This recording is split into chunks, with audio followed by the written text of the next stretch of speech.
Hi అండి. Welcome to mom's food eating kids. ఈ రాఖీ పండగ స్పెషల్‌గా గులాబ్ జామ్ మిక్స్ తోటి ఇలా ఒకసారి గులాబ్ జామ్ చేయండి. జ్యూసీగా, సాఫ్ట్‌గా నోట్లో పెట్టుకుంటే వెన్నలా కరిగిపోతాయండి. అంత బాగా వస్తాయి గులాబ్ జామ్ మిక్స్ తోటి. ఇలా ఒకసారి నేను చూపించినట్టుగా చేయండి. లోపలి వరకు షుగర్ సిరప్ వెళ్ళి చాలా బావుంటాయి. అసలు లోపల గూడా పిండి అనేదే లేకుండా ఉంటుంది. ఈ గులాబ్ జామ్ చేయడానికి ఇక్కడ నేను ఇలాగా ఈ గులాబ్ జామ్ మిక్స్ ప్యాకెట్‌ని ఒకటిని తీసుకున్నాను. ఇప్పుడు ఒక గిన్నెలోకి ఒక కప్పు పెట్టుకోండి. ఏదైనా మీ ఇంట్లో ఉండే గిన్నె అయినా పర్లేదు. అన్నీ ఒకే కొలతతో చేసుకోండి. ఇప్పుడు ఈ పిండిని కొలుచుకుందామండి. నాకు ఇక్కడ 1.5 కప్పు పిండి అయింది ప్యాకెట్టు. ఇప్పుడు దీనిలోకి ఒక చిటికెడు ఉప్పు వేసుకోండి. చప్పదనం లేకుండా చాలా బావుంటాయి తినేటప్పుడు. ఇదంతా ఒకసారి బాగా కలిపేసుకొని ఒక అరకప్పు నీళ్ళు కొంచెం వేసుకొని ఇలాగా పిండి అంతా పట్టించండి. ఒకేసారి పోసేసుకోవద్దు, పిండి జారైపోతుంది. ఇలాగా కొంచెం పోసుకుంటూ పిండినంతా ఇలాగా సాఫ్ట్ ముద్దలాగా కలుపుకోండి. ఒక 2 నిమిషాలు ఇలా అంతా కలుపుకున్న తర్వాత రౌండ్ బాల్ లాగా చేసుకొని దీనిపైన ఒక మూత పెట్టేసి ఒక 10 నిమిషాలు పక్కన పెట్టేసుకోండి. నాకు ఈ అరకప్పు నీళ్ళల్లో కొంచెం మిగిలాయండి. ఇప్పుడు షుగర్ సిరప్ చూద్దాము. దీనికోసం వెడల్పుగా ఉండే గిన్నెను తీసుకోండి. జామూస్ బాగా పట్టి బావుంటాయి.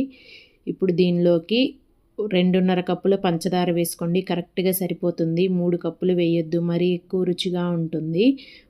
ఇప్పుడు చక్కెర ఎంత తీసుకున్నామో నీళ్ళు కూడా ఒక 2.5 కప్పులు పోసుకోండి, సరిపోతాయి. స్వీటు, నీళ్ళు అన్నీ బాగా. ఇప్పుడు ఇదంతా బాగా కలుపుకుంటూ ఈ చక్కెర నీళ్ళల్లో కరిగిపోయే వరకు కరిగించుకోవాలి. ఇప్పుడు ఈ చక్కెర అంతా ఇలా కరిగిపోయిన తర్వాత ఒక 5 యాలక్కాయలని ఇలా దంచి వేసుకోండి. మీ దగ్గర కుంకుమ పువ్వు ఉన్నా వేసుకోండి. ఇప్పుడు ఈ చక్కెరని ఇలా బాగా మరిగించండి. ఒక 5 నిమిషాలు ఇలా బాగా ఉడికేలోపు పాకం అనేది రెడీ అయిపోతుందండి. దీనికి పాకం అనేది ఏమీ రావాల్సిన అవసరం లేదు. మనం చేతితో ఇలా పట్టుకొని చూస్తే కొంచెం జిగురుగా ఉంటే సరిపోతుంది. ఇప్పుడు స్టవ్ ఆపేసి మూత పెట్టి పక్కన పెట్టేసుకోవాలి. ఇప్పుడు పిండి అనేది ఒక 10 నిమిషాల తర్వాత చూపిస్తున్నానండి. ఇలా ఉంటుంది బాగా నాని ఎయిర్ గ్యాప్స్ వచ్చి. ఇప్పుడు మనకి ఈ పిండిలో నుంచి ఎంత సైజులో పిండి ముద్ద కావాలో ఆ సైజులో తీసుకోండి. ఇలా నేను కొంచెం మీడియం సైజ్ ముద్దలుగా చేసుకుంటున్నాను. మీరు ఇంతకన్నా చిన్నవి చేసుకునే పని అయితే చేసుకోవచ్చు. ఇలాగే అన్నీ చేసుకొని పక్కన పెట్టుకోండి. ఇప్పుడు ఒక పిండి ముద్దను తీసుకొని ఇలా చేతిలో గట్టిగా రఫ్ చేసుకుంటూ రౌండ్ బాల్ లాగా చేసి పక్కన పెట్టుకోవాలి. చూసారా, ఇలా ఉండాలి. ఇలాగే అన్నీ చేసి ఒక వాయికి సరిపడా పక్కన పెట్టేసుకోండి. ఒకవేళ పిండి ఆరిపోయింది అనిపిస్తే ఇలా ఒక గిన్నెలోకి నీళ్లు తీసుకొని ఒక చుక్క అరిచేతిలో ఇలా పెట్టుకొని ఒక పిండి ముద్దను తీసుకొని మళ్ళీ గట్టిగా రఫ్ చేస్తున్నట్టు అనండి. కొంచెం చేతికి అంటుకున్నట్టే ఉంటుంది, కానీ ముద్ద చేసేలోపు అంతా అయిపోతుంది. ఇలాగే అనుకుంటూ దీన్ని కూడా రౌండ్ బాల్ లాగా చేసుకోండి. చూసారా ఎంత నీట్గా వచ్చిందో? ఇలా వస్తాయి. ఇప్పుడు ఇలాగే అన్నీ చేసుకొని ఒక ప్లేట్లో వేసి పక్కన పెట్టుకోండి. ఇప్పుడు ఇంకొక కడాయిలోకి ఇలా కొంచెం వెడల్పుగా ఉండే కడాయి అయితే గులాబ్ జామ్ ఫ్రై చేయడానికి బాగుంటుంది. ఇప్పుడు డీప్ ఫ్రైకి సరిపడా ఆయిల్ పెట్టుకొని లో ఫ్లేమ్లో కొంచెం ఇలా హీట్ అయ్యాక ఒక పిండి ముద్ద వేసుకొని చూడండి.